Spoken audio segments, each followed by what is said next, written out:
How's it going, everyone? My name is Chris from One More Game MTG. Today we have a deck tech for one of my new absolute favorite decks. In this deck, we are hastily speeding to the finish line and letting our mana dorks lead the line. Today we feature Raggadragga, Goreguts Boss. Now before we get into the deck tech, I'd like to remind everyone to be sure to subscribe to the channel. Most of our viewers are simply just not subscribed. Be sure to click that button down below so we can keep bringing you great content. We are also affiliated with TCG Player, and you can find the link right down below as well. Be sure to click it when you're ready to purchase this deck.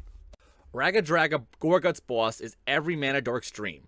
Raggadragga is a 4/4 human board that gives each creature with a mana ability +2/+2, buffing each small creature into a solid beater. It also gives a pseudo vigilance to them whenever a creature you control with a mana ability attacks, untap it. And lastly, whenever you cast a spell, if at least 7 mana was spent to cast it, untap target creature, and it gets +7/+7 and gains trample until end of turn. Raggadragga was a wereboar who operated as the infernal warlord of Goreguts' gang in Avernus.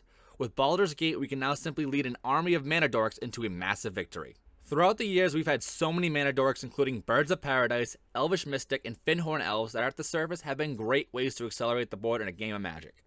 These small creatures have been known, though, to easily die to removal and combat damage as their toughness is only 1. Raggadragga now allows each of them to be buffed up to a 3 toughness to get through enemy lines far more easily. First, let's showcase those mana dorks to make this deck what it is designed to do. In addition to the first 3, we have Llanowar Elves, Orcish Lumberjack, Coppermere, and Ironmere.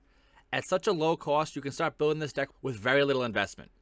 To get even more value with mana dorks, we have Priest of Titania that adds a mana for each elf, Circle of Dreams Druid, which adds a green for each creature, and Elvish Archdruid for each elf you control. To enable some great combos to come, we have Marwyn the Nurturer, Viridian Joiner, and Karametra's Blessing that each can tap for mana equal to the devotion to green or equal to the power of that creature.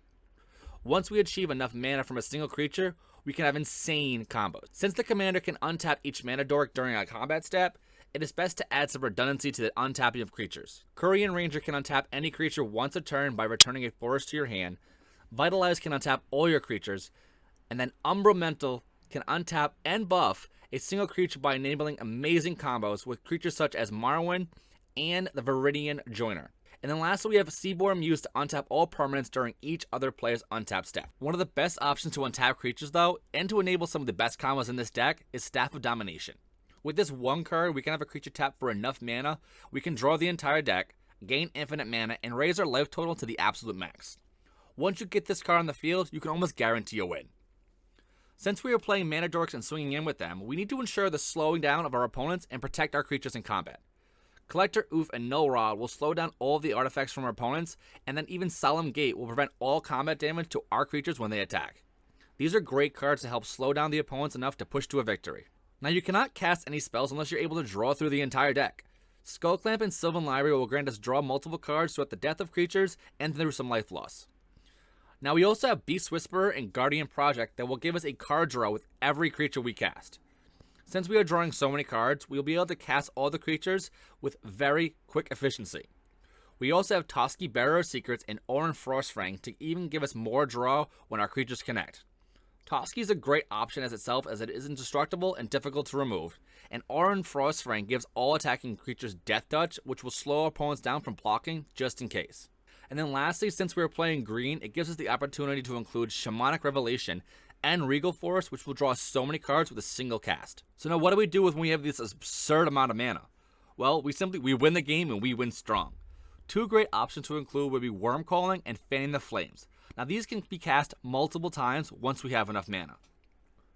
With just enough mana, we can burn the entire table or create an insane amount of worms. But if you don't want to spend all the mana in just one turn on a single spell, we have an option of Grand Warlord and Hellkite Charger combo.